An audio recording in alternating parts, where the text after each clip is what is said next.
Mrs. Hamilton? Here. Miss Rush? Here. Mrs. Travis? Here. Mrs. Egan? Here. Mrs. Crawford? Here. All right, tonight we have a special guest to do the Pledge of Allegiance. Last month I had the pleasure of going to the State House, and when I was there, I saw the Girl Scouts troop being able to be at one of the biggest events where we had the unveiling of our Women's Monument for Women's History Month, and I was blown away about like their empowerment and having the Girl Scouts troop be able to be there to do the Pledge of Allegiance. So I thought it would be a great idea to bring it to the board meetings going forward, and so we've talked to the Girl Scout troops, and so we'll be bringing in different troops. So today we have two special guests with us from troop number 91305, Talia and Caitlin.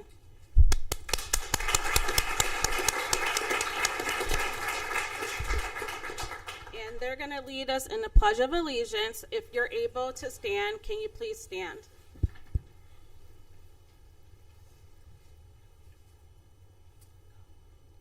I pledge of allegiance to the flag of the United States of America and to the republic for which it stands, one nation, under God, indivisible, with liberty and justice for all.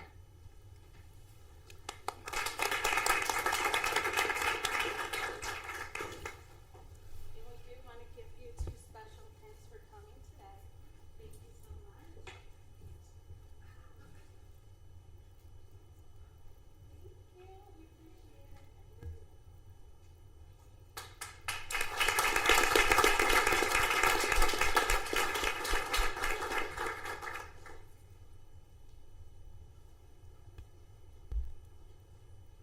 All right, and I do not believe we have any addendum items, correct? All right, so I will start off with my president's report. The first part of my report, we do have some other special guests here with us tonight, our students. So we do have the symphonic band here tonight, and we're so excited. We're proud of all the work that you are doing. Talented students in our district. They earned the superior rating at the Ohio Music Education Association States event on April 24th. And so we wanted to bring them here today to honor them and just let you know that as a board, we are so proud of the work that you do. We hear your videos, we see your pictures, we see the emails, and every time we get that information, it just makes us proud of why, we do the work that we do to see you all succeed. So thank you for being here tonight. We are going to bring up Mr. Bonas. He's going to say some words as well, and then we will give you all some special pins as well. Thank you.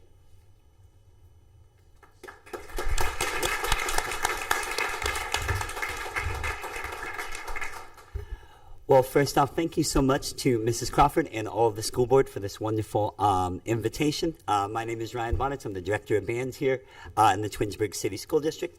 This is my 13th year here. When I started here, our program had so much potential, and it's been really, really fun over the last 13 years to work with all these students. As Mrs. Crawford just said, I believe that we have exceptionally talented students here, both in the classroom, on the sports fields, and definitely in our performing spaces.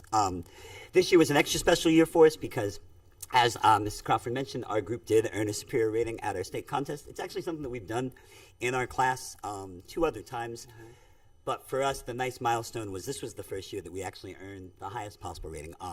This contest is judged by 3 adjudicators that watch our performance, and they grade it live time. They give comments. They actually record themselves speaking. They mark on the scores.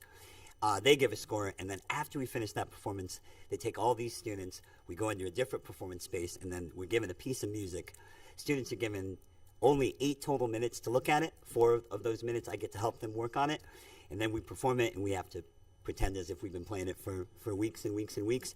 What made this particular weekend so special was the students, again, they earned their highest possible score in all categories. So the 3 judges thought it was an exceptional performance. The sight reading judge also thought it was exceptional. And for me, professionally, it was a goal that I've had, obviously, when I took over this job, to see this progression. And I think that we still have a long way to go. When I look at these students, the best part of my job is I get to see them across a long stretch of time. Our band program starts in 5th grade. So myself, my 2 colleagues, Ms. Gossett and Mr. Resnick, we work with these students in a variety of capacities from 5th grade all the way to 12th grade. So I know I see some of our seniors here. They didn't have to be here tonight. They're getting ready to graduate, but to show their commitment to come shows that we do have so much support for our arts programs. And I was very honored that you reached out to support, because our kids do an awful lot in the community. If you remember earlier in the year, we played on live TV for WKYC. I like to think of the band as one of the main arms of public relations out for the schools. We want you guys to always see the good things that we're doing. So I'm very honored to get this recognition, and I pass it on to the students because they're the ones that are doing all the hard work. Can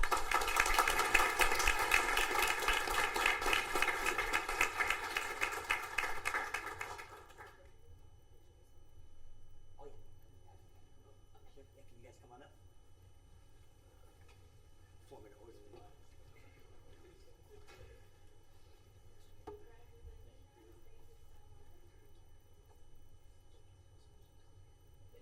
I'll stay up here because we'll get a nice photo.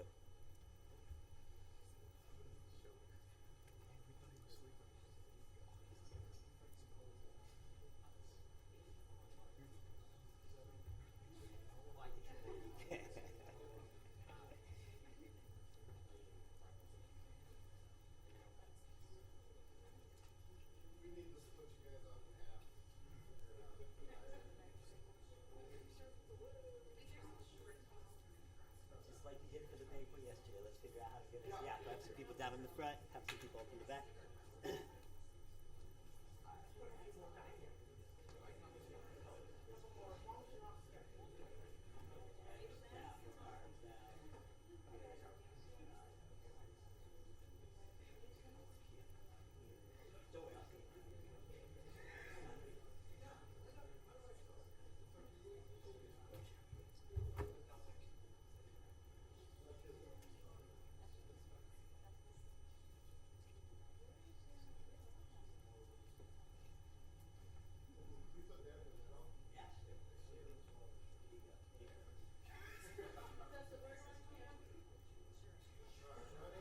Right, we're taking, the board's coming.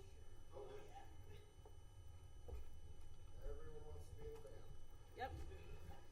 Making the band. Ready, 1, 2, 3.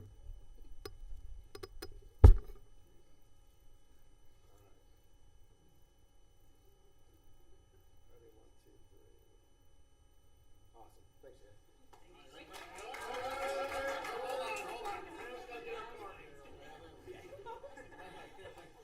All right, ready?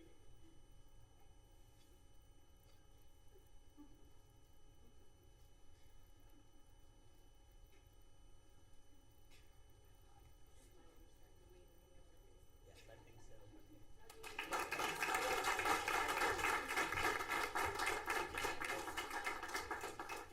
really appreciate it. Thank you so much. Thanks for having us. And you're free to leave.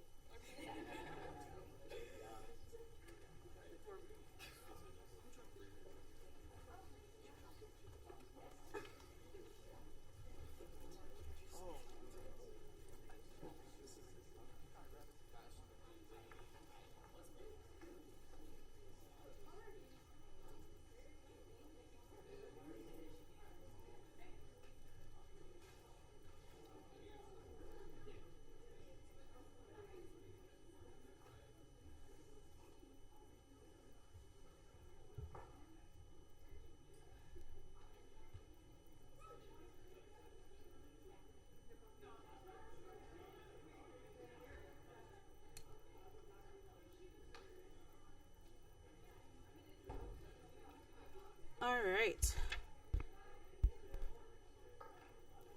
Can you hear me? All right, so this weekend was a busy weekend. On Friday, our seniors celebrated prom. This year, it was at the Hilton in Twinsburg. So they had a great dance there, and then the after prom was at Roll House Entertainment. So thank you to all of the, sorry, catching my breath. Thank you to all of the staff who was able to support the prom, and then thank you to the after prom committee. I don't know if our district knows, but like the after prom committee is not like PTA. It's actually parents who create this committee each year, and they come together to volunteer to put on this special event for the seniors. I think I saw like they raised, I believe, about $48,000 to support the after prom. I've been working the event past couple years. I have a great time up till 3 a.m. working the event with them. And so always happy to support our students. They all walk away with a prize, and they have a lot of good time. So we can't thank you enough for everyone who is involved in that process. Also, teacher appreciation is this week.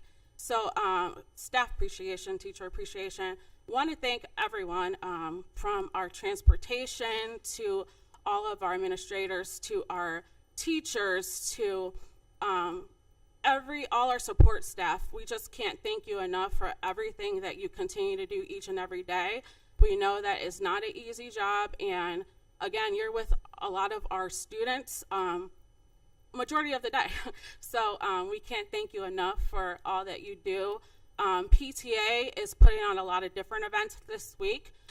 So they have donations that they're collecting. If you're able to give, please just go to the PTA website. Also, as a parent, they have the staff list. So you can go on there, and if you want to see what your teacher or your staff member's favorite items are, a lot of the PTA pages has that information on there, and that way you can help support. So thanks again for that. And then tomorrow is the school's State of School address at the Hilton. We're happy to have that event. This year we are partnering with Chamber of Commerce, so it's great to have them because they usually put on the scholarship event separately, but we've come together to do it all at once. And so we will be hearing from our school, and then we will also be recognizing our seniors. Also next week is our senior scholarships. The board does every year give a senior $500 that we support as board members, and so we'll be happy to give that out next Thursday. So there's a lot of different things happening. There are banquets happening. There is art festivals. There's choir events. There's just so many different things, sporting events. So any way that you're able to support, we just ask that you do that. And then yesterday was the levy for issue 4. The results were kind of what I expected. And right now as a state, for Summit County, I don't think any school in Summit County passed the levy. And I want to say a majority of schools did not pass. There were some who did. At the end of the day, the state keeps taking funding away from our district. So it's a bigger level. It's just not Twinsburg. There's a lot of schools that are in this financial situation. We passed a resolution 2 weeks ago trying to advocate on a state level. We're going to continue to ask you as community members, staff, students, parents, community residents that, again, like we're going to need your help in advocating on a state level to make changes. At the end of the day, we're still in the same financial situation. Things don't change just because the levy didn't pass. So we're still going to have to make changes. We're still going to have to make reductions. We're still going to have to look at what is the next step for us. So just stay tuned as we look at what that's going to happen. But at the end of the day, things don't change. We still have to do things. And all I ask as community members, if you are activated, just make sure that you're bringing value to the board. If you have questions, if you have things that you have questions about or you have ideas, we're happy to hear them. As 5 board members, we sit up here and we do this. Majority of this time is volunteer. A lot of my time this weekend was volunteer time. So we will take any advice that you have. That's what we're here for, to support you. So if you have ideas, please bring them to us.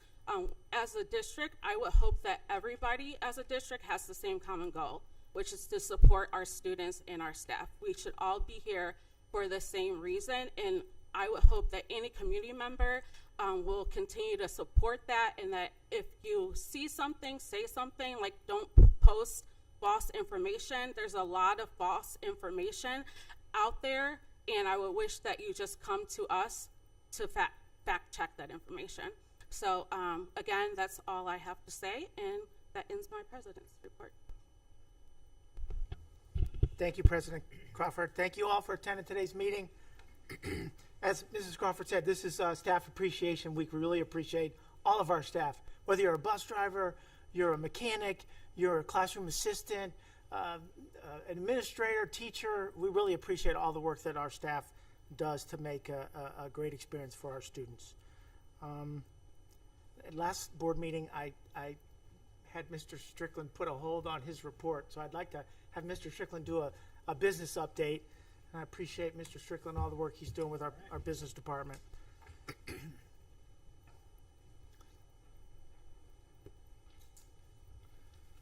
All right. Good evening, board, community, residents that have joined us. Thank you.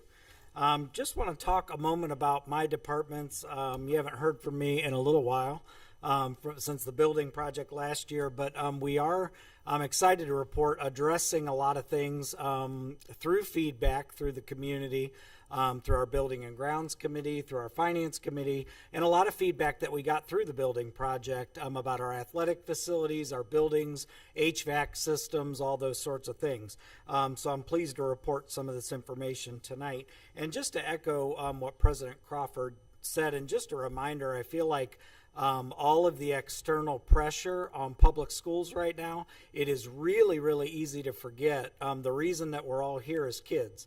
All those kids that were in here, the symphonic choir, or the band rather, all the kids, the athletes from pre-K to 12, that's why we're here. And I just feel like in the last couple of days, that's just a hard lesson I've learned. We get caught up in a lot of the rhetoric, and we fight and we disagree. But ultimately, we've got to constantly circle back to what's best for kids. So I believe everybody shares that goal here tonight. So here I go. My department really tries to function solely out of our permanent improvement funds. Anytime you have a levy on the ballot, most of the time you're talking about operating. So that's payroll and then all of the expenses of the district. This fund is much different. PI funds are building related, paving related, buying buses, buying Chromebooks, large ticket expenses, capital purchases, capital improvements. It's a different pot of money. We get a couple of $1 million a year for that, which we're very grateful for. And I'm going to talk a little bit tonight about how that money is being put to work over this summer. Stadium renovations are first. We heard that loud and clear about a year ago from the community that everyone wanted to see a renovation at the stadium. We had some safety items that needed addressed. We are replacing the turf and the track. That's an entire replacement of both surfaces. So in the fall, we will welcome you back to a newly renovated Tiger Stadium in that regard. All of the fencing in the stadium and then the perimeter of the fencing will be replaced.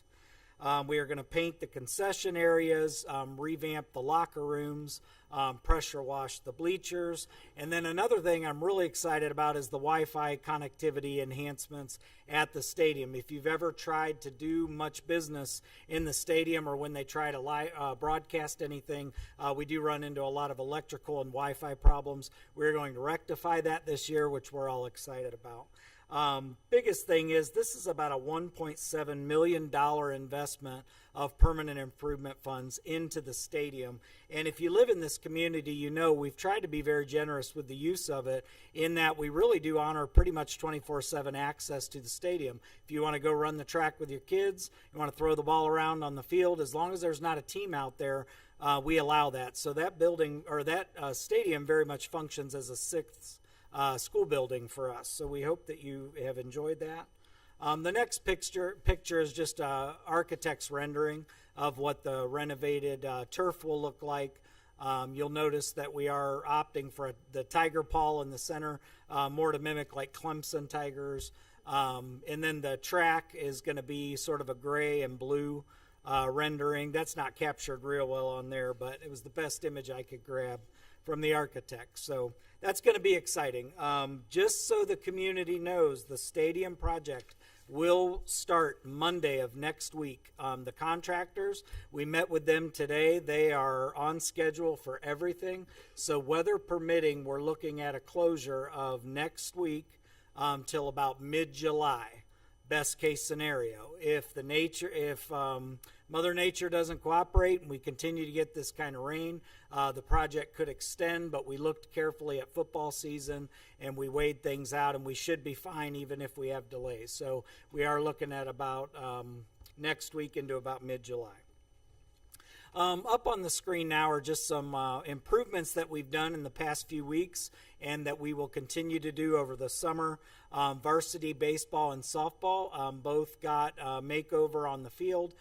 We had a company come in and help our grounds crew on doing some things that we frankly don't have the equipment to do with the baselines and the grass and all the little intricacies that go into a baseball and softball field. Additionally, we did replace both scoreboards. Both of them were well over 20 years old and not really functioning very well. And again, we got a lot of feedback about that in the past couple of years, so we did replace those. And then along with the new turf in the stadium, we will be purchasing new goals and nets for our soccer program. All of that all in is about a $50,000 investment from our permanent improvement funds. Paving and striping, we did recently in the past week. We've gotten all of our quotes, and the superintendent, treasurer, and I are looking through those to see what we can do within the budget that we have. Basically what we did, we literally drove the district. We did work with a couple of our paving partners to determine our highest needs areas. We do know we have some safety concerns across the district. This winter was really brutal, so we have areas that need pretty desperate attention. So those will get addressed first, and then we'll go from there just within the budget that we have to work with.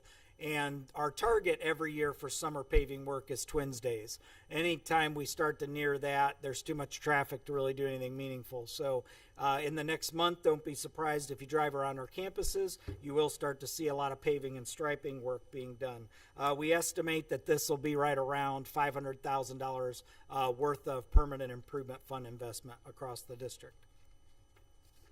HVAC and roofing. HVAC is a situation that we are always chasing in the district. We have aging buildings, aging systems, aging boilers, all of the components that you have in your home, we have on a much bigger scale in our buildings, and they are showing their age, but we're trying to keep up. This summer will be the summer of preventative maintenance. So a lot of the internal components of a boiler system, the couplers, things you don't see when you come to an open house or to your child's school, a lot of those are going to get cleaned, a lot of components replaced, and it should make for more reliable operations for when we have folks in the building. Roofing is just going to be trouble spots, areas that have presented leaks often through the school year that we can't really repair while we are fully in session. As soon as June comes, we will kind of target those areas district-wide, and that's just various. Each building will see a little bit of patchwork there. And all of that between HVAC and roofing represents about $125,000 worth of PI fund investment. The next slide is just really a common sense reminder to the community, and I know I don't have to tell you all that our utilities, along with our fuel and diesel, really have spiked. And I know that everybody is experiencing that in your own home, whether it be your gas or electric bill, your water bills. Certainly what you're paying at the gas pump has increased, and we are not immune to that as a district. Again, when you think about the number of buses that we run, our diesel bill has increased literally tens of thousands of dollars in a 30 to 60 day period. That money, we didn't go in, the treasurer and I didn't sit down last year and project what would happen in the Middle East and what would be happen in politics. So just like you didn't forecast that in your budget because you couldn't, neither could we. So that money has to come from somewhere. Fuel is not a permanent improvement expense. Neither are utilities. Those are general fund. So when we talk about the importance of school funding, that goes right in there. We don't have an emergency parachute we can pull and say, oh, diesel doubled in price. We're paying $6, $7 a gallon. We'll just reach into this fund there is no such fund. It's general fund. So just so everyone understands, we feel the same pain you do at a pretty large scale with the square footage that we operate and the amount of fleet and equipment we have on the road. And just a general reminder that will limit what we can do going forward. As a district, when we have permanent improvement and general funds, the more we spend that down on necessities, things that aren't a choice, they're just needed, that means we have to make concessions elsewhere. Lastly, this is a pretty exciting thing that really took pretty solid shape in the past couple of weeks. We had started a conversation back around the holidays with the city of Twinsburg, Twinsburg Fire Department, and Twinsburg Police Department. And the concept was there were some districts in Ohio that had done some emergency training drills in a school bus. Now, we talk a lot about our emergency preparedness and readiness and training in a building where the kids are. But God forbid, stop and think for a moment, what happens when that situation happens at a micro level in a school bus, where you have one bus driver, no support aides, no other adult to help? That's a worst case scenario. We all agreed that we need to train on something like that. So we began to talk with the city, and what it sort of culminated in is we have a couple of old buses in our fleet that are 2001, and in school bus land, you don't get much older than that. We've got a couple buses that we have used as part buses literally for years. We've been taking parts. We've used the engine, the transmission, fuel tanks. So we have one such bus, and it is pictured there, a 2001. So it is fully paid off. It's been out of the fleet for a while, and it's just been used for parts. And what we're going to do is the last day of this school year for staff, it's May 29th, we are going to welcome Twinsburg Police and Twinsburg Fire. We'll also invite Reminderville if they'd like to participate, and Summit County Sheriffs. Really anybody can participate, first responder wise, but we're going to practice numerous drills with this bus with staff. It's our bus driver's last day, so it'll be professional development for them. We will go through an active shooter training. We will go through a bomb threat training. The fire department, we will work with them and a towing partner of ours to tip the bus over and practice what an evacuation drill with a bus on its side will look like. They will practice how to open the body of a bus. Again, this bus has no value. It's been paid off for years. So we're going to take this bus and we're going to provide a lot of valuable training to our first responders and our transportation staff. We're going to involve our own drone club. I talked to the board about that this past week to make a training video for staff and first responders to show what this will look like in real time. So we're excited about this partnership, and we're excited that the city wanted to partner on it, because it makes all of us better to know what would happen if we had that worst day. So that is all I had for all of you this evening, and I appreciate your time. And does anyone have any questions? Yes, ma'am. Yeah, for sure. We do. Sorry. Can you hear me now, Mark? Okay, thank you. So on the agenda, we have the Twinsburg Stadium fencing. Can we talk a little bit about that? Like, what is the current age of the current fencing? I know we're recommending to assess to replace that. Is that request due to safety reason? And what is the useful life of the next one? And is there any warranty on that next Absolutely. one? Yeah. Yeah, so the current fencing in the stadium, it ranges, I think the interior perimeter by the field itself is probably about 30 to 40 years old. Okay. And then the external is probably about the same. In Ohio, you're going to get shelf life of probably 2 or 3 decades out of chain link fence, just with rusting. Doesn't really matter. Galvanized holds up, but even if you paint it, it's still the winter really shoots you. So warranty-wise, we'll get whatever the industry standard is, usually 10 years. Okay. A decade is about the best warranty you're going to get on anything. Turf is the same way, 10 to 15-year warranty. So the fencing is a unique part of this project because through the Building and Grounds Committee, what we did when we got the quotes back for the turf, we treated it as a package. We saved about 25% on the project by doing the track and the turf in the same year and at the same time. So the contractors came in. We liked all of the numbers except the fence quote. Everybody at Building and Grounds Committee felt like, I think the fencing portion was about $110,000 as part of that. And when you get a bulk quote like that, they really just quote it in linear feet. But what we did was we pulled that out of the project. We approved $1.7 million, and then we solicited quotes for just the fencing portion. And I'm pleased to report that that came back about $30,000 less. So we saved about $30,000. The quote that we're going with is about $74,000, and it's a local company. And then we'll also utilize a local company to help clear out some of the trees and vegetation that have overgrown the fence line. So to long-windedly answer your question, we will get probably, I'd say 30 years, give or take, out of the fence. And it is a security consideration. The new fence, if you've ever been to a football game, we get sneaky kids that like to climb the fence and see, on a dare or whatever they're doing. This fence will be a little different to where it's more safety-minded, and they won't be able to do that. So, Perfect. Thank you for that. yeah, for sure. Anyone else?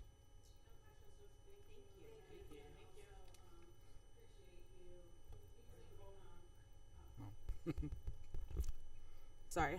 I just want to say thank you again, and I appreciate the training that we're able to partner with our cities to be able to not only work with the city and get them training, but also give our bus drivers training. So I think that's very valuable when we talk about safety and protecting our students. There's so much stuff going on, and I think this is so important. And so the fact that we're doing this is, I commend you and your staff for putting this together. So thank you. I will share that with them. This, I really have to give the credit to Tracy Abbott, is our assistant manager and router. And this was really, she started this conversation with Mark Desmond and I, and we brought it to the city, and then we've kept the whole team engaged. And then really in the past couple of weeks, it just took off. Police and fire kind of worked out their schedule, and we landed. It's going to really be perfect timing.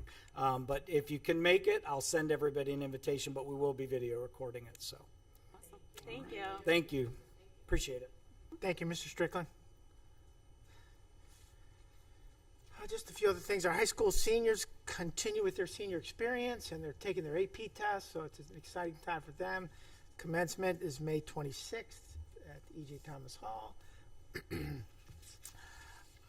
The last day for students is quickly approaching. You probably all are aware of that, but it's Thursday, May 28th.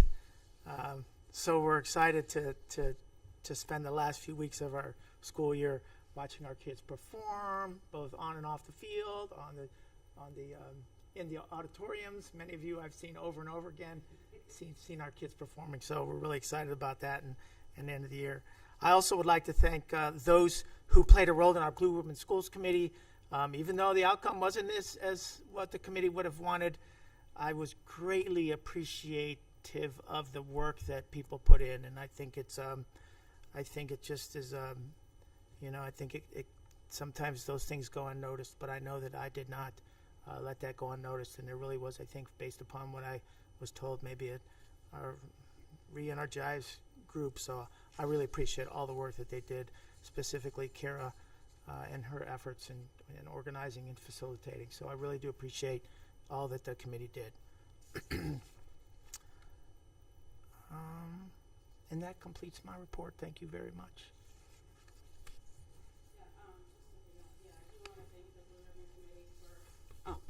Sorry. I do want to thank the Blue Ribbon Committee for all of their efforts. Kara Fantone did lead the committee this year, and I believe she did an excellent job. It was a lot of new people who joined on, and a lot of fresh ideas, and we appreciate the hours of dedication, Don putting all this door stuff together, and Don, appreciate all of your help. I just thank everybody who volunteered and who was just a part of it, because again, it takes a lot of effort, a lot of work, a lot of our personal time, a lot of hours that we spend doing this stuff. And so I can't thank you enough for everything that you've done. over the past couple of months. So thank you for that. For committee reports, I do have an update for business advisory. We did meet on Tuesday, April 28th, and they did an update about mock interviews. It's really great that our students have these unique opportunities, and one of them was they took our connections class and they brought in like Mr. Setlak and Mr. Strickland and other Mr. Anakin, other people in the community who were able to help with these students and do mock interviews to prepare them for real life when they're like looking for jobs as they start to apply for stuff right now, whether it's an internship or an actual job. It could be a local job at Arby's. It doesn't matter. Like, you just need to have that preparation. And so we appreciate that we have people here in the district as well as in the community to help our students with that. Also, Tony Clues, who works at CVCC, she does a lot of work with our students. I don't know if anyone knows, but she goes through everyone's resume. So she's like the personal editor of every single resume. So the amount of time that she takes to do that is a lot, and she loves doing it. And so she makes sure that everyone has a resume ready to go. So we appreciate all her efforts. She's in all of the schools from Wilcox all the way up to the high school, teaching them about different career exploration. So our students are learning different ways of careers, and so they've provided updates. Bissell just had an author there where they were able to highlight that and bring them in, and I believe that was like a month ago. And then RBC did a mural and career exploration, and it was, if you have a chance, it was a very beautiful mural that they did, so that was nice. And then they talked about our career connections and all the different things that they're doing. They grew this year to 80. They have a lot of students registered for next year. But we talk about the different paths at Twinsburg. It's not just, college. It's whether they want to enlist, whether they want to be entrepreneur, or whether they just want employment. So we do provide those avenues for our students. The Career Connection class does partner them with a lot of different employers where they're able to explore that. So we appreciate that. All in our business advisory, we make up of a lot of different businesses, so we just thank them for all the work that they continue to do. Unfortunately, this year we did not have the e-fair in March like we usually do. Usually CVCC has theirs around that time, and just with the stuff with the economy and everything, it just didn't work out. So the plan is to have it on November 18th. So we're hoping that we can do that for next school year. So just save the date for that, and that was pretty much the update. Oh, the only last thing is that when it comes to the report card, we are still looking to improve that number when it comes to career readiness. And so we were on a 2 for the report card. Right now, it looks like we will be a 3 from last year's numbers. And now they're hoping that with this class coming that's about to graduate, we can get to a 4. So they're really, Pakovich and his team are really working hard to try to do what they can. Jen Farthing, all of them are really, sorry. She's like, don't look at me. Sorry, looking. They're working so hard to figure out how we can improve our report card. So we just thank you all for all of that work. And that ends my committee report. And next. Yeah, now we'd like to have Mr. Asti, who is our assistant principal at Wilcox. He is going to do a presentation on kindergarten readiness boot camp, and I appreciate Mr. Asti. He did a lot of work on this grant, was able to secure a grant for $60,000, which, and I'll let him, I don't mean to steal your thunder, but which takes care of the program that he's going to talk about. I was going to say, that Asti. was my whole presentation. Thank you, Mr. Marlowe, Board of Education. But no, it gives me great pleasure to be here. Thank you, Mr. Marlowe, President Crawford, Board of Education, to share an amazing opportunity that we have with you, and that is our Kindergarten Readiness Boot Camp program. It is Program B, which is an enhanced model. I'll explain what that is. But please note, Board of Ed, this is a fully funded program by the Ohio Department of Children and Youth that runs from July 13th to August 7th. We have, for the last 10 years, been able to participate in a Get Ready for Kindergarten program through the Summit Education Initiative, and they were partnered with AMHA. It was a 2-week program, 3 days a week, so 6 days, 3 hours a day kind of program, and it was funded through that entity. The Department of Children and Youth took it over this year, and as a statewide initiative, implemented this Get Ready Boot Camp. We're able to welcome 40 students into this program to help them get ready for kindergarten. And it's a 4-week summer program. It is enhanced, so there are additional staff members that are part of it. So like I said, we'll be inviting 40 students into the program. We're looking at sponsoring 3 classrooms with about 12 to 14 students in each classroom. The schedule is going to run daily from 8:30 a.m. to 12:30 p.m. For 20 days. That's about 80 instructional hours from July 13th to August 7th. And looking at core instruction plus specialized supports. So in order to come into this program, we're going to be looking at our kindergarten screening results. We have kindergarten screening coming up the beginning of June. So we'll be looking at those students coming in, any students who may not be familiar with the Wilcox Primary School in Twinsburg and need that little extra help with that transition into kindergarten. Knowing that we do have a lot of our students within our community that are already in our preschool program, we're looking to invite 16 students with special needs transitioning to kindergarten. These are students who may not have met the qualifications for extended school year, for example, but need that additional support transitioning from the more restrictive environment of our preschool program into that general education kindergarten classroom. It is an invitation-only opportunity, and then there are some unique situations as well. You know, if there's typically developing peers in our program or students in our gen ed classrooms, but really we want to fill all 40 of those seats to give our youngest Tigers the best opportunity to start. There is a core instructional focus. Part of this grant was submitting a curriculum with it, so we are aligning with the science of reading. With that, we're going to use our Hegarty-adopted phonics program, as well as our foundations, and little clips of our benchmark curriculum as well for both the language arts and math. Making sure the students come in with foundational number sense, abilities to count, and pattern recognition, and then ultimately looking at that executive functioning, social emotional skill development, most frequently taking turns, accepting no, simple things like that that our kindergarten teachers, really look forward to our incoming kindergartners possessing. What makes it enhanced is the ability to run an intervention specialist and instructional assistants in the program. So in the past, we've always just supported a teacher and student model.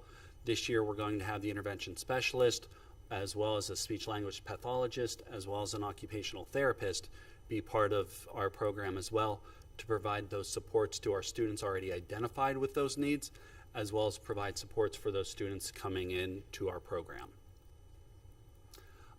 For the staffing plan, we are looking at having 3 licensed kindergarten teachers. I say kindergarten teachers, that's loosely staff who can qualify to be teachers are pre-K to 3 certified in early childhood. We are looking at 3 paraprofessionals, 1 for each classroom to provide those supports in that environment. And like I had mentioned, the intervention specialist, speech-language pathologist, occupational therapist. The paid planning day before, we'll get everyone on the same page and to go over the curriculum and make sure everything's set up for that following week starting on July 13th to kick it off. As part of the curriculum, we're looking at this is how school works to give them an overview. At Wilcox, we have our Wilcox Pledge, be responsible, be respectful, be caring and safe, and to start teaching students what that means and what it looks like in the classrooms. Our second week, focusing on we are readers, getting that more foundational knowledge of literacy, letters, sounds, numbers, and accepting that we can do hard things. Understanding and accepting that this is a big change for a lot of our students and our littlest Tigers coming in, and we really just want to make sure that they're kindergarten ready. Part of this was a budget, like Mr. Marlowe mentioned. We did secure a $60,000 grant that's already in our coffers, if you will. I know Mr. Bendiera this week is working through entering our budget into the CCIP, but we are willing and able to pay the staff at a little higher than our curriculum rate. $12,000 for teachers, $5,000 for our paraprofessionals, administrative support, specialists as well. Transportation to and from any place in Twinsburg, just like we offer, is included in that. So that number includes 3 buses, as well as the staffing with an aide on those buses as well, to transport our students anywhere within Twinsburg to and from our Wilcox Primary School, supplies, and then facilities and professional development for our staff. Part of the supplies for our students, the kindergartner students who are invited into this program, will receive all of their kindergarten supplies as part of this. So they'll get their backpack, and everything on that kindergarten supply list will be ready for them. And like I said, it's a $60,000 grant paid for exclusively through the DCY program. There is a buffer to our budget as well. As you know, there are always some unexpected expenses like diesel fuel and things like that. Some benefits to our students and families, looking at bringing in the strong reading and math foundations. We want them to start developing that routine of mastery and growing independent with their learning. Social emotional skills, like I mentioned, the free school supplies are a great benefit for our families, as well as that transportation, making it easy to get those students to and from our programming. Ultimately, bringing familiarity within our building, our kindergarten staff, and getting them ready to have a very successful kindergarten year. Looking to make some impact with our programming, looking at early identifying of learning and development needs. So starting out of the gate from our kindergarten screening, looking at students who need that additional support and providing that where those needs are. Ultimately, the state put this grant together to improve kindergarten readiness. To look at it, it's ultimately through our kindergarten readiness assessment. The state's done a lot of data mining in and around that, and looking at what they can do to help implement and support having kids be ready for kindergarten at a higher rate. Reduce the need for full intervention services. We're working through this in a multifaceted approach, at the IMTSS level once school starts, and even bringing it back to making sure kids are ready. And then ultimately a smooth transition for our students with special needs, recognizing, seeing, witnessing that this is a big change for them. Like I mentioned, it is invitation only. So students, through that screening criteria, we're looking at the language screener, fine motor, and then if their needs amount, we'll look into some of the early academic skills, and then 16 students with special needs coming into from our program. So this is part of our community's commitment to it. No funds are coming from our community directly, but we're able to, capitalize on what the state's offering and providing for us. Building strong foundation for our future Tigers is the most important element to this. So families, if you're out there and listening, and school board for you guys to know as well, we're looking for students who are age 5 by that August 20th date, going to our Twinsburg City School District website, going down to families, and then registration for new students. And then a Wilcox administrative assistant will reach out to you guys for next steps, ultimately getting you guys signed up for that kindergarten screening, and then going from there. I do look to have invitations out June 5th, which is that Friday after our kindergarten screening program, to our family. We'll be able to have all the information and data crunched by then, and welcoming students into Wilcox and future Tigers. So thank you for your time, Board of Education. If there's any questions that you may have regarding the program. No questions, but I don't want to be remiss in saying how much our kindergarten curriculum requires our students to know, to learn, and to be able to perform at grade level when they walk out of kindergarten to get into first grade. This is a huge kickstart for 40 kids. This is a wonderful opportunity the state's put through, and we have a wonderful kindergarten program. So again, it's not, You know, we're not reading Dick and Jane and see Dick, see Sage, see Jane at the end of kindergarten. We are reading at the end of kindergarten. And ultimately, this is the foundation that affects our district's report card at third grade. They don't come out of kindergarten at that level and they're behind. We are intervening. We are doing all kinds of intervention work, hiring extra people to do intervention. It's costing and it's struggling with students and it's very hard on kids. So this is awesome. Thank you for doing this. Thank you. You're welcome, Mrs. Travis. Thank you. Thank you. Thank you. Anything else, Board of Education? Excellent. Thank you for your time this evening, everyone. Thank you, Mr. Asti. Thank you. Do we have a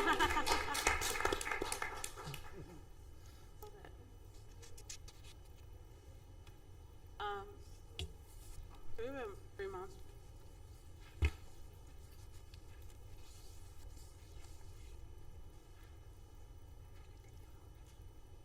Okay. Persons wishing to address the Board of Education should submit a blue card found in the lobby to the treasurer prior to the meeting so that they may be recognized by the board's president and welcome to make comments. No formal action will be taken on subjects that are not included on this agenda until the board has an opportunity to study them. Comments regarding personnel must be submitted in writing through the office of the superintendent. Although there is normally adequate time for citizens to express themselves at a board meeting, if several people wish to speak, each person will be allotted 5 minutes until a total time of 30 minutes is used. Each person addressing the board is asked to give his or her name and address. All right, Mrs. Tina Davis.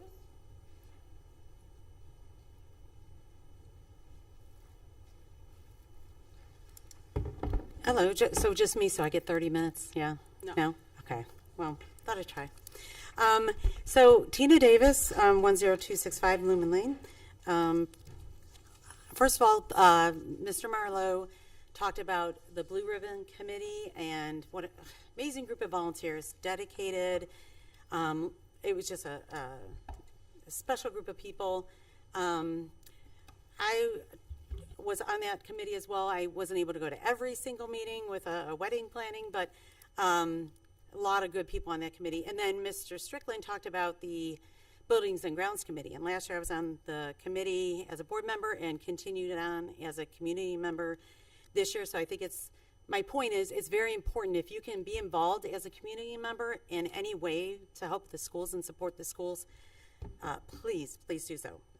Be involved. All right, and with that being said, first of all, I want to thank Mr. Marlowe and the rest of you up there for everything that you do for the families in our community, bless you, on a daily basis. It definitely is not easy and often a thankless job. Yesterday was a very disappointing day for our community, our teachers, our staff, and most importantly, our children.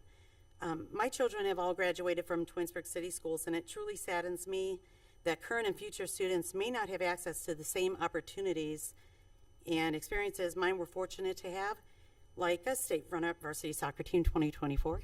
Go Tigers, woohoo. I understand this levy was a very tough ask for our community. In response to concerns raised, the board worked to explore funding options that have little to no impact on many of our senior residents as requested with this levy. They have made staffing cuts and found ways to reduce everyday expenses, and I can assure you these decisions were not easy.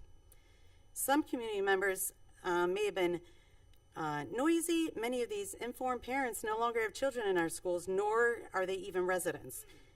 Many, not all in these groups, tend to focus on criticizing and condemning our schools without offering thoughtful or realistic solutions. I want to be clear, I have no ulterior motive for supporting the levy. My children have all graduated and benefited from this district. My husband has been a dedicated teacher here for over 30 years and will not be impacted by levy failure like some of our other staff members will be. Like many families, we understand budgeting and financial strain. We have a son still in college, and we just celebrated our daughter's wedding this past weekend. We're not running off to places like Aruba biannually and dipping our toes in sand. That's not, we have a budget. Everyone's financial situation is different, and I do understand that some simply could not support the levy, and I do not fault, anybody for that. And there are always the no voters who will always be no votes, regardless of their financial status or situation. These challenges are not unique to our district. They stem from broader issues at the state level. And real change will come from engaging with legislators and state representatives, not from unproductive debates on social media. The arguments that schools have mismanaged money has become a repeated and frankly, a tired argument. We are, where am I? Sorry. Just one second. And often without substantial evidence, though. We are seeing this same claim used in many strong districts across the state and in like the so-called good neighboring districts. Too often it comes from those whose children benefited from the very schools and districts they now criticize. Like I said, not unique to Twinsburg, not at all. As a former school board member, I had chosen not to engage in debates on social media. Instead, I made myself available through meetings, phone calls, emails, and on the sidelines of my kids' sporting events. I also did not use my official Facebook page to state how I would vote on issues and try to influence voters, as that approach can cause ethical concerns and at the very least is not the most effective way to communicate. On my own personal page, I've shared my perspectives on occasion, but I believe there is an important distinction. That being said, if a board member chooses to take a public stance on an issue such as issue 4 or future issues, which I'm sure we all will, or you all will, but on an official platform, they should also be prepared to respond to questions from constituents. Opening that door and then ignoring valid questions does not serve the community well. There should be reasonable and realistic ideas shared, not criticisms and attacks with no helpful solutions provided or suggested. As I heard shared earlier at the board meeting earlier in the year, children should be the center of every decision. These children, unfortunately, will now be negatively affected by this failed levy. Our schools, more than ever now, need the support of our community, and I'm not just talking financial. They need people to get involved. There needs to be efforts made to advocate for our students at the state level, writing, calling, or meeting with our state representatives, like many of the current and past board members have done over the years. That would be a good place to start. We all, as a community, need to step up, and that includes everyone here. And the recent resolution passed is a great effort. It's a great start. Everyone should be on board with this effort. I am asking those who are critical of our schools to offer reasonable and actionable solutions to the funding challenges we face. Show up at board meetings, get involved, join a committee to help move our schools forward, and educate yourselves on the complexities of state funding and the lack of support to our schools. Most importantly, we need to work together for our schools and our community. And board, maybe now would be a good time to invite State Representative Steve Dimitru to a future board meeting maybe to express our district's concerns for state funding. Let him look you all in the eye. Again, thank you for everything you do for our families and our community, and thank you for allowing me this chance to speak. Thank you.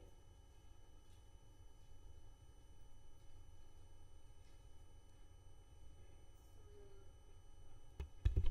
Back on. All right, so H, Treasurer's Report Recommendations. Number 1, resolve that the Twinsburg City School District Board of Education approves the following meeting minutes, regular meeting of April 8th, 2026, as sent to the board under separate cover. 2, resolve that the Twinsburg City School District Board of Education accepts the following financial reports for the month of March 2026.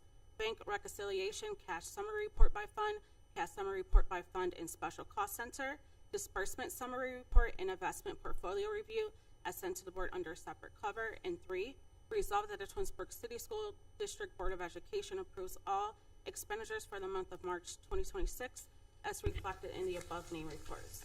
Do I have a motion? So moved. So moved by Mrs. Egan. Second. Second by Mrs. Hamilton. Any discussion? Mrs. Egan? Yes. Ms. Hamilton? Yes. Ms. Rush? Yes. Mrs. Travis? Yes. Mrs. Crawford? Yes, and that passes 5-0.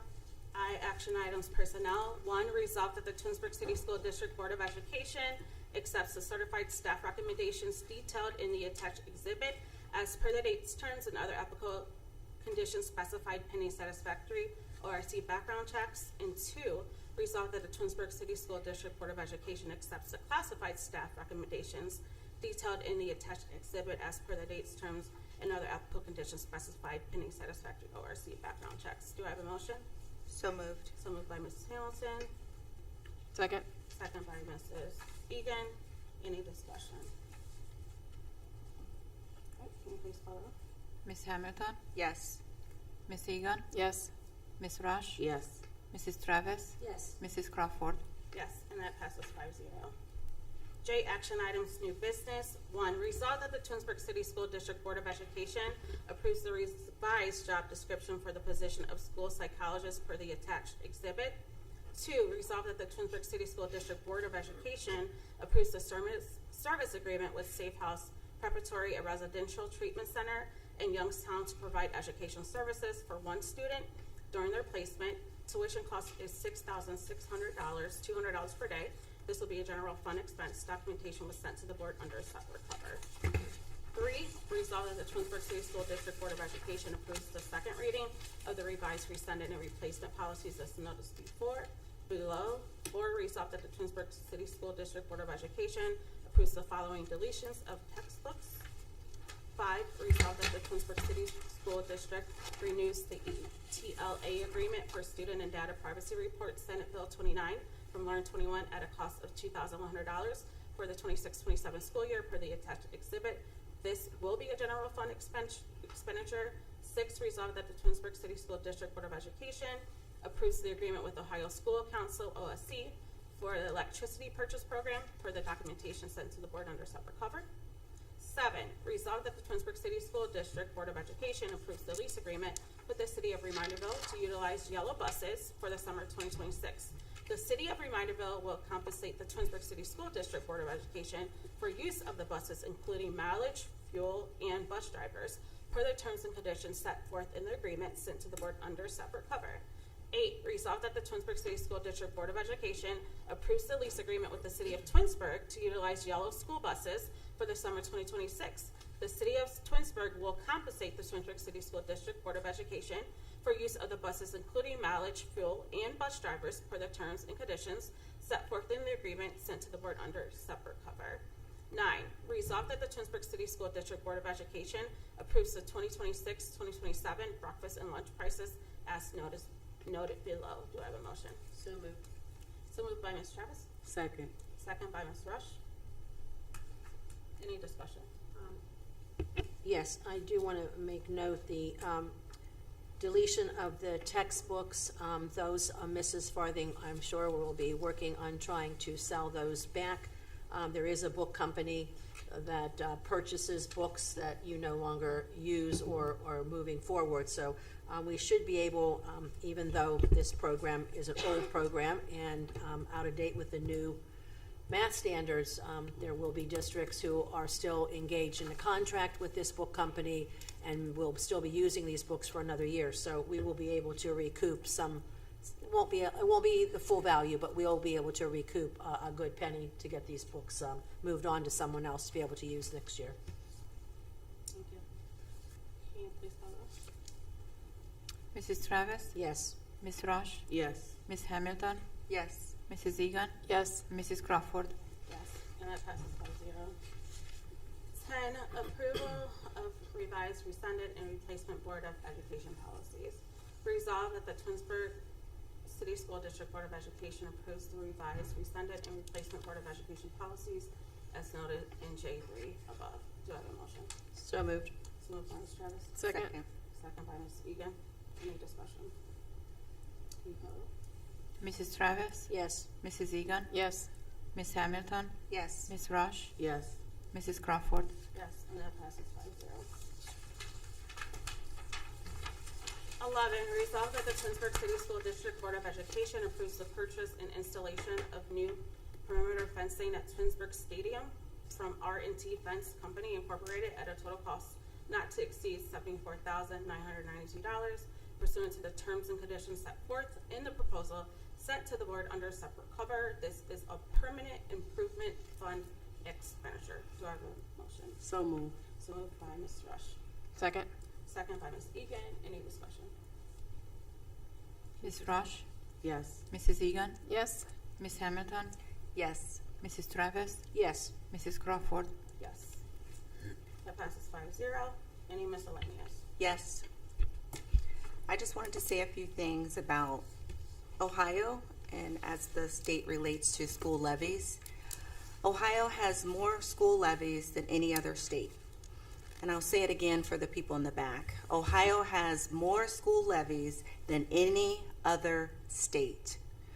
What that actually means, it's not necessarily that Ohio has more types of taxes, but rather levies show up on ballots far more frequently.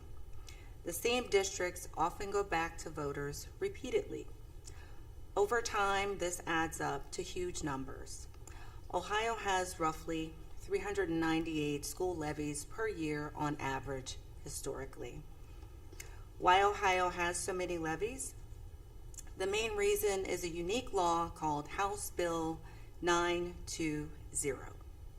It freezes how much money a levy can generate. So even if property values rise, schools don't automatically get more funding. That forces districts to keep returning to the ballot for new or replacement levies. Thank you. I have two. While we were thanking staff and everyone, Monday, the first Monday of May, has been declared as the Ohio School Bus Appreciation Monday. And so we missed that to say it because we're at Wednesday, but just as a board, again, not only just thanking all of our staff, obviously, a wonderful job in our district, but the bus drivers have a special day in Ohio, which is always now going to be the first Monday in May. So, Mr. Strickland, if you can pass that on, that we said congratulations and thank you to, they're the first individual to greet a child in the morning, and they are the last individual to say good night. And that starts out and ends a day for many of our children. So they are very special people. And then I'd also like to thank John Summers. He's been a long time colleague in the world of education. So I understand he will be leaving us at the end of June, and want to thank him for his service, his commitment. We will miss his knowledge. John has been involved in school maintenance and just the whole aspect of the buildings and grounds since he was in high school. So taught by the old men of the day, and he understands what's behind our walls. So we will be losing that talent as he goes on to retirement and hopefully fun times in life with his family. So thank you, John, for your service. And I had the opportunity to volunteer with the environmental science class last week to do a field trip at the Summit County Parks and Recreation up here in Liberty Park. And I would just want to thank Summit County's Parks and Rec. The program that they put on for these kids was absolutely outstanding. They were able to see different aspects of what Parks and Rec for Summit County can do for them as far as like a career-wise. It was us and a couple of other schools that were there, and I feel that the kids were super engaged. Mrs. Kurt did an outstanding job being able to have the opportunity to take these students there. I think this was the second year that they were able to do that, so I just wanted to thank Summit County Parks and Rec for being able to do that program for our students. All right, so I guess I'll go next. Mine's is kind of long. It's sort of in line with what Mrs. Davis had mentioned. There are people in our community that will always be a no matter what they do. They will always be a yes no matter what we do. But one thing I want to make very, very clear is I sit on this board for the reason for our kids, our family, our staff, and our community. Everything I do, I keep them in mind. And it's because of them I'm sitting here tonight to be able to make tough decisions, as we always do as board member. Last night, whether people want to believe it or not, it's not a celebration. It's not a yay, the levy failed. It's not it's a group of people fought. It is a stepping stone for us to partner together as a board and come together with a real plan. And the plan I'm recommending is a full independent performance audit conducted by the State of Ohio Auditor Office. This is not the same as a financial audit our district receives annually. Our treasurer and her team has earned us a clean financial audit consistently, and I want to acknowledge them for that. A financial audit confirms our money is being recorded and spent correctly. A performance audit asks a different and deeper question. Are we getting the most out of every dollar we spend? It looks at how we are staffing related to our enrollment, whether our contracts are competitive, whether our programs are delivering results, and where we have opportunity to reduce costs without reducing the quality of education that our students receive. It is an independent set of eyes, no agenda other than helping us operate better. And when those results come back, we share them openly and completely with our community. No filter, just the truth or a path moving forward. So I'm making this formal request now because of the same reason I sit in this seat, which is for our kids, our family, our staff, and our community. So I'm hoping that people understand the levy felon is not a celebration for any of us. It's us as a board working together to partner to move, and whatever decision we make next, we're taking into account where we can be the most effective. I would just thanks, Beth, for mentioning the event you volunteered for, because that was something that I forgot to put in the business advisory group. Tony, who she also is a part of that as well, and she brought that up there. So we appreciate the students. She reflected, had a great time doing that. And then one thing I forgot to mention too, as a mother in the district, I have 3 students currently. My daughter graduated in 2016 who was involved in the basketball, and then she was highly active in show choir. And so currently my son is on the varsity and JV basketball team. My other son is on the basketball team and he does baseball, and then my youngest son plays soccer, football, baseball, and basketball with our community. So I am a mother who is a mother of athletes. So I just want people to be clear where I'm here for the students. I've always been here for the students. Before I joined the board, there was no cap on family cap. There was no payment plans, and that was something that when I ran, that was something that I advocated for, was to get rid of pay to participate. That's something that I always looked at, and I understood where our district was at. And so joining the board in 2022, that was something that I discussed with our current board, and we were able to implement the family cap that year, and also provide payment plans for our families. So I just wanted to be clear to the community that this is something that just happened. When I joined the board, we're always looking for what's best for our students. We have the best interest for our students at all times. I am a parent. I'm here for all students, but I also am a parent too. So I would never do anything that I think would jeopardize our students as well as our staff. And then just a quick note with Mrs. Russ' recommendation, that was something that was already brought up by our incoming superintendent. That's something that he has stated that he had wanted to do in his plan. So just want to make that clear that that was a recommendation that Dr. Sandy Womack had stated to the board. That was his recommendation about the audit. So that is all I have. Do we have a motion to go into the executive session? So moved. Ms. Egan, second by Mr. Hamilton. So the board will enter executive session at 7:44 to discuss employment and compensation of public employees as per the Board of Education policy number 0167.2A in matters related to R.C121.22G8, consideration of confidential information related to the marketing plans, specific business strategy, production techniques, trade secrets, or personal financial statements of an applicant for economic development assistance, or to negotiations between the school district and other political subdivisions respecting requests for economic development assistance, and to protect the interests of the applicant or the possible investment or expenditure of public funds to be made in connections with the economic development plan. So, any discussion? All right. I'm sorry if you ladies can help me. I missed the first and second. It was first by Egan, second by Hamilton. Thank you. Mrs. Egan? Yes. Ms. Hamilton? Yes. Ms. Rush, Yes. Mrs. Travis, Yes. Mrs. Crawford. Yes. That passes 5-0. I do not see the need to come back, so I just want to say thank you for joining us tonight and have a great evening. And also want to say Happy Mother's Day to those who are celebrating. We appreciate all of the work that you do, so thank you.